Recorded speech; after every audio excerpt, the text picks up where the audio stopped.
All right, let's jump right in. Sounds good. Today, we're taking a deep dive into one of the most well-known, I guess you could say, figures from the Bible, Samson. Oh, yeah, the strong guy. Yeah, the guy who could wrestle lions and, topple buildings. Right. But there's a lot more to him than just brute strength. Yeah, definitely. There is so much more. He's not just like a superhero, right. of ancient lore. Right. His story is really about human nature. It's about the struggles between our strengths and weaknesses and the choices we make. Right, and the consequences of those choices. Exactly. For sure. And then ultimately, the possibility of redemption. Yeah, and I think what's interesting is that setup, right? Like he was a Nazarite, right. Which meant he was set apart for God from birth, had to follow some strict rules like never cutting his hair, right. And he was also destined to free the Israelites from the Philistines. Yeah, there's just a setup. Yeah. It gets even more fascinating when you consider that he had superhuman strength, like a gift from God, right? But also a weakness for women. Especially Philistine women. Especially. Which was a direct violation of his Nazarite vows. Oh, paradox. Yeah, and that's kind of where things get messy. Yeah, where it gets interesting. Yeah, I mean, this guy takes out a lion with his bare hands. It's wild. I mean, who does that? Right. And then single-handedly defeats an entire Philistine army with a donkey jawbone. With a what? A donkey jawbone. Oh my gosh. I mean, it's almost comical if it wasn't so brutal. I mean, it really is. Yeah. Those feats of strength just make his downfall all the more tragic. Yeah. The source material really emphasizes that this strength was not just physical, but a direct manifestation of God's power working through him. Yeah, so he's like a vessel. Exactly. He was a vessel for divine might. But what happens when that vessel gets cracked? That's the big question. Yeah, and it's not just about disobeying the rules, right? It's about the internal conflict between duty and desire. He knew what he was supposed to do. Yeah. He knew the importance of his mission, yet he still gave in to temptation. It's a classic struggle. Oh, yeah.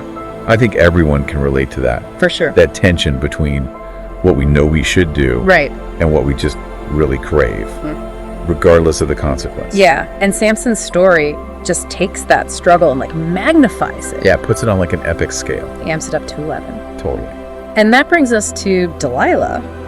Oh boy. Talk about a femme fatale. Yeah, Delilah, I think she's more than just a temptress. Right. She embodies temptation itself. Yeah. She's bribed by Philistine leaders to uncover the secret of Samson's strength. Right. And of course, he initially refuses to reveal it. And he doesn't just spill the beans right away. No, it's like this whole back and forth. It's a dance. Yeah. She's trying to manipulate him. He's resisting, but ultimately... Yeah, lets his guard down. He lets his guard down. That's where things get really interesting. Yeah. Samson knows the danger. He knows what could happen if his secret gets out. Yeah. But he's got this one fatal slip-up. Yeah. His vulnerability. Yeah. His hair. His hair, and we all know what happens next. The infamous haircut. Yeah. Loss of strength. Captured.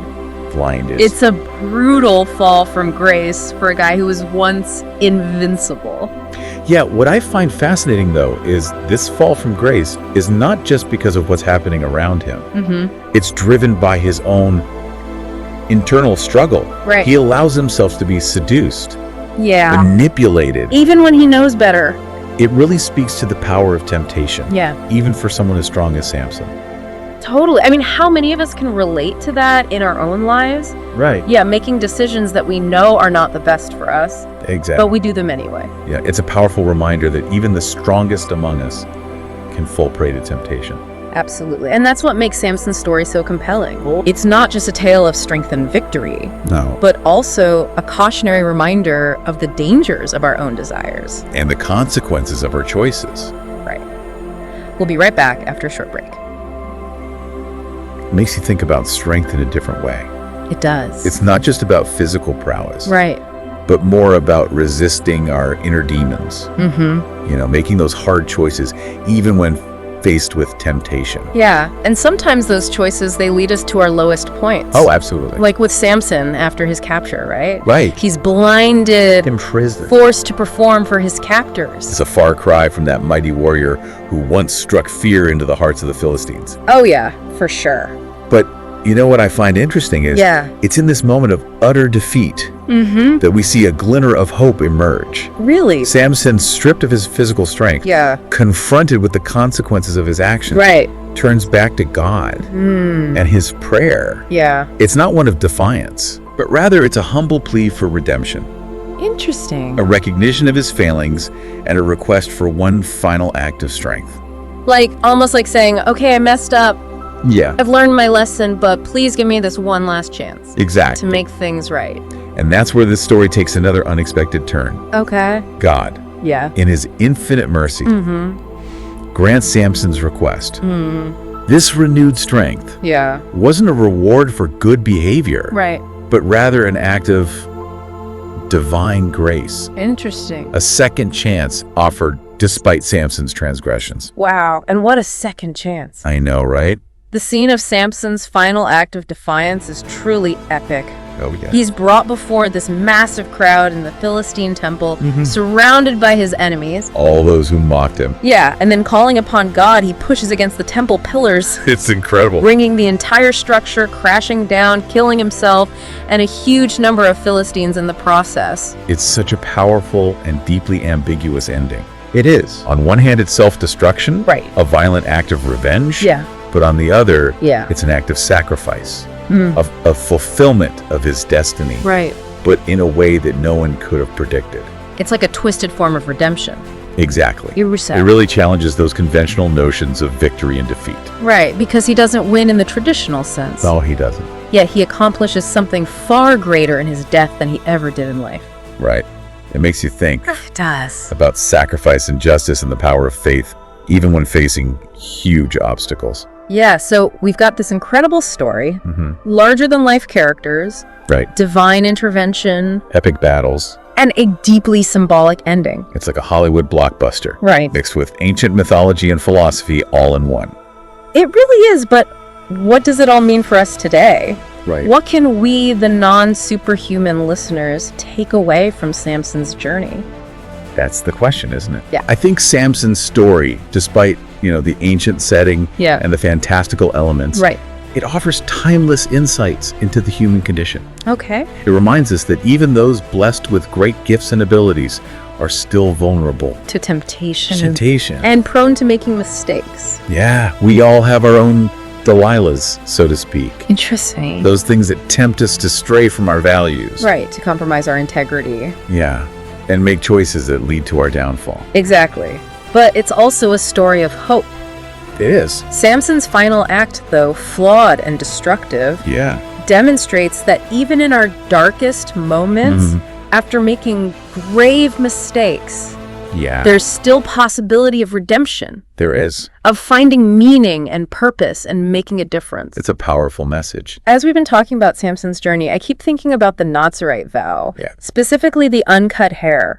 What was it about that one rule that made it so central to his identity and his connection to God? That's a really good question. Yeah. It's easy to just dismiss the uncut hair as just another ancient custom.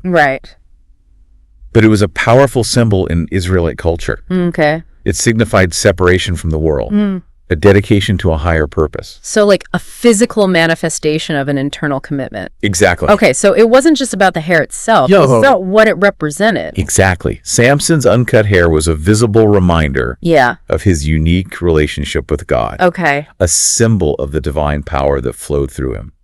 So almost like It set him apart. Yeah. Marked him as different. Served as a reminder of his sacred vow. It's almost like a superhero's cape or magic amulet. I like that. Some external object that embodies this internal source of power. And when Delilah cut Samson's hair, it's not just a betrayal. It's a symbolic severing of that connection with God. It's no coincidence that his strength leaves him. Exactly. The source material really emphasizes that. His power was directly tied to the Nazirite vow. Of which the uncut hair was a big part. A crucial component. Yeah, it's a reminder that the things that seem most insignificant on the surface can hold so much weight. We might not have to worry about uncut hair literally. But what are those things in our own lives that represent our core values? Exactly. Our commitments, our connection to something greater than ourselves. What are those uncut hairs that we need to protect? Wow. Nurture and avoid compromising, because losing them could mean losing a part of ourselves. Right. And it really makes you think about the choices that we make. Yeah. And the consequences that they can have on the things that matter most to us. Absolutely. And I think that's the big takeaway from Samson's story. Right. It's a cautionary tale, of course. Right. But it's also a story of hope, right, of redemption, the enduring power of faith, and the possibility of finding meaning and purpose even in our failures. It's been a journey exploring his life, from those feats of strength to his tragic downfall and final act of defiance. It's a story that stays with you. It really is. It makes you examine your own strengths and weaknesses. For sure. Your choices and consequences. Yeah. And ultimately your search for meaning. Well, I think we've successfully delved deep into the world of Samson. I think so. We unpacked his abilities, right, explored his complex relationship with temptation, and contemplated the significance of his uncut hair. It's been fascinating. It has. I hope our listeners enjoyed it too. As always, thank you for joining us on The Deep Dive. Until next time, keep exploring, keep questioning, and keep those uncut hairs safe.